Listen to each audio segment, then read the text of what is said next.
बिस्मिल्लाहिर्रहमानिर्रहीम। अस्सलामु अलैकुम वरहमतुल्लाहि वबरकातुहू। प्यारे नाज़रीन, कैसे हैं आप सब लोग।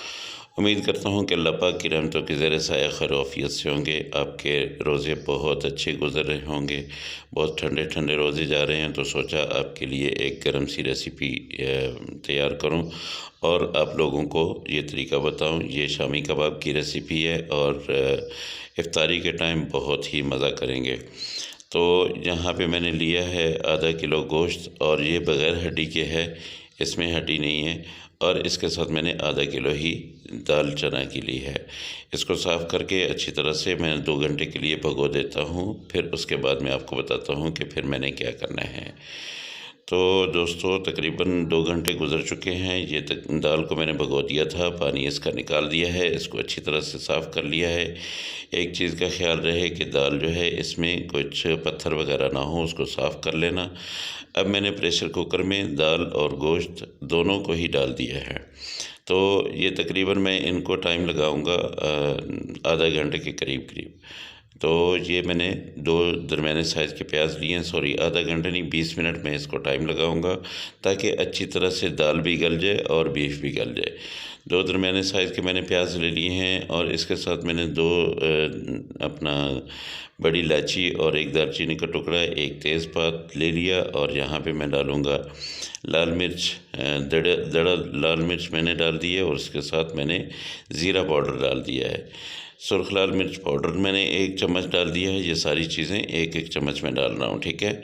और यहाँ पे 1 चम्मच ही मैंने नमक डाला है। आप हस्बे ज़ायक़ा डालिएगा। अगर आपको ज़्यादा अच्छा लगता है तो आप इसमें ज़्यादा नमक डाल सकते हैं। तो यहाँ पे मैंने लहसुन तकरीबन 8-10 जवे जो है ये मैंने ले लिए हैं, ये मैं डाल दूँगा। और इसके साथ मुझे धनिया पाउडर याद नहीं रहा, वो भी मैं डाल देता हूँ। ये धनिया पाउडर, ये 1 चम्मच ये मैंने डाल दिया। ये सारे मसाले इसमें जाएंगे। और हल्दी पाउडर ये भी 1 चम्मच मैंने डाल दिया। इसको मैं अब प्रेशर कुकर लगाऊंगा। तकरीबन 1.5 से 2 गिलास आप इसमें पानी डालिए। बहुत ज़्यादा पानी ना हो, क्योंकि इस पानी को हमने खुश्क करना है, बिल्कुल ही खुश्क करना है। तो ये तकरीबन 1.5 गिलास मैं डाल रहा हूँ। आप देख लीजिएगा कि आप कितना टाइम लगा रहे हैं, उसमें कितना पानी जो है वो खुश्क होता है। बहरहाल पानी ज़्यादा नहीं डालना है। अगर आपने दाल को 2 से 3 घंटे भिगो के रखा हुआ है तो फिर आप 1 गिलास भी आपके लिए काफ़ी हो जाएगा।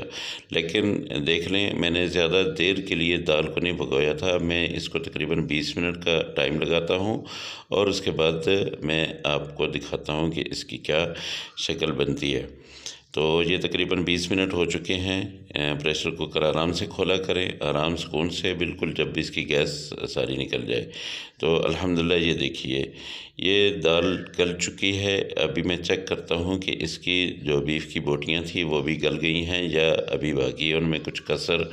तो ये देखिए जी, मेरे ख्याल में ये बिल्कुल ही गल चुका है, बीफ बिल्कुल गल चुका है। अब इसको मैं अच्छा, यहाँ पे मैं आपको बता दूँ, कुछ लोग जो है इसको ग्राइंडर में वो करते हैं, मैश करते हैं, लेकिन मैंने खुले बर्तन में डालना है। ये खुले बर्तन में डाल लिया। अब यहाँ पे मैं इस चम्मच के साथ और इस एक डंडे के साथ इसको मैं रगड़ा लगाऊंगा और यहाँ पे मैं इसको मैश करूँगा। इसको बिल्कुल ही मैंने पानी खुश्क कर देना है, बिल्कुल ख़त्म कर देना है पानी को। तो आपको ये देखिए, ये बिल्कुल पानी इसका खुश्क हो गया और इसका जो गोश्त था वो भी इसके अंदर यकजान हो गया है। अब इसमें मैं थोड़ा सा ये धनिया डाल देता हूँ और इसके साथ लाल मिर्च को मैंने और सब्ज़ मिर्च को मैंने कूट लिया था। इसका बहुत अच्छा जायका बनता है, जैसे कूट के आपने डालना है। यहाँ पे मैं 1 अंडा लूँगा, वो भी इसमें डाल देता हूँ। अच्छा दोस्तों, आप लोग ये जो है ना, ये शामी कबाब बना के पूरे महीने के लिए आप रख भी सकते हैं। इसको फ्रीज़ कर लें और इसको जब भी ज़रूरत पड़े इफ्तारी के टाइम आप बनाएं। 2 बना लें, 4 बना लें, जितने भी आप बनाना चाहें आप उनको फ्राई करके तो इफ्तारी कर सकते हैं। तो ये देखिए ये सारी चीज़ें मिक्स हो गई हैं। अब मैं इनके कबाब बना लेता हूँ। कबाब बहुत ज़्यादा बड़े साइज़ के नहीं बनाने हैं, आपने दरमियाने साइज़ के कबाब बनाने हैं। जो दोस्त मेरे चैनल पे नए हैं, मेहरबानी करके मेरे चैनल को सब्सक्राइब कर लें, और जो मेरे पुराने दोस्त हैं मुझे एक अच्छा सा कमेंट्स और प्यारी सी दुआ दे दीजिएगा। ये देखिए ये बिल्कुल बन चुके हैं। ये ऐसे बना के आप इसको रख सकते हैं, इसको फ्रीज़ कर सकते हैं, और जब आपका दिल करे आप इसको निकालें और ऐसे फ्राई करें। तो ये तेल मैंने चढ़ा दिया था, इसको ये गर्म हो गया। बहुत ज़्यादा गर्म आप नहीं कीजिएगा, क्योंकि बहुत गर्म हो जाए तो फिर इसमें डालना मुश्किल हो जाता है।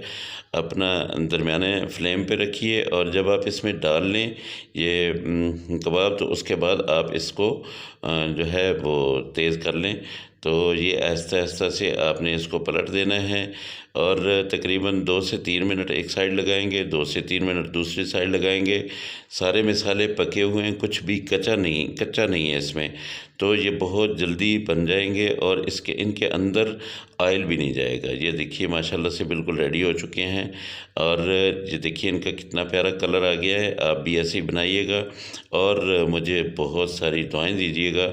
ये एक नई रेसिपी आप लोगों के साथ शेयर करनी थी। अल्लाह पाक की रहमतें, अल्लाह की बरकतें आप लोगों के घरों पे बरसती रहें। मेरे दोस्तों, मेरी हर दुआ में आप लोग शामिल होते हैं। मेरे जो दोस्त परेशान हाल हैं, जो बीमार हैं, अल्लाह पाक उनको सेहत कामिला आजिला दे, और अल्लाह पाक आप सबको अपने रमज़ान की रहमतों से नवाजे। अपनी रहमतों की बारिश आप लोगों के घरों पर जारी और सारी रखे। दोस्तों, मुझे अपनी दुआ में याद रखा करें, और अगली रेसिपी में फिर मुलाकात होगी। अल्लाह हाफिज़। अस्सलामु अलैकुम वरहमतुल्लाहि वबरकातुहू।